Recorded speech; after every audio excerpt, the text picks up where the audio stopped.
শুক্রবার ছুটির দিন, সকাল ৭:৫৫। উত্তরের ১১ নম্বর সেক্টরে ৭তলা ভবনে হঠাৎই আগুন। মুহূর্তেই তা ছড়িয়ে পড়ে চারপাশে। খবর পেয়ে ঘটনাস্থলে পৌঁছে আগুন নিয়ন্ত্রণে কাজ শুরু করে ফায়ার সার্ভিস। প্রায় আধা ঘন্টার চেষ্টায় আগুন নিয়ন্ত্রণে এলেও নিভে যায় ৬ জনের জীবন প্রদীপ। দগ্ধদের উদ্ধার করে পাঠানো হয় হাসপাতালে। ৩ তলা থেকে হচ্ছে একটা মহিলা ছিল, ওনার 2টা বেবি ছিল, আর 5 তলাতে হচ্ছে একটা আঙ্কেল ছিল।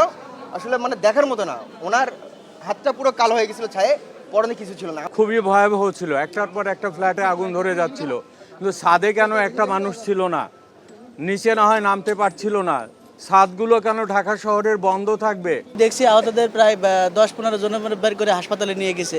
আগুনে নিহত ৩ জনের বাড়ি ময়মনসিংহ, আর বাকি ৩ জন কুমিল্লার বাসিন্দা। শোকের মাতম চলছে তাদের পরিবারে। প্রাথমিকভাবে আগুন লাগার কারণ জানতে পারেনি ফায়ার সার্ভিস, তবে প্রাথমিকভাবে ধারণা করা হচ্ছে গিজার থেকেই আগুনের সূত্রপাত। এরই মধ্যে ঘটনাস্থল পরিদর্শন করেছে সিআইডি ও পিবিআই।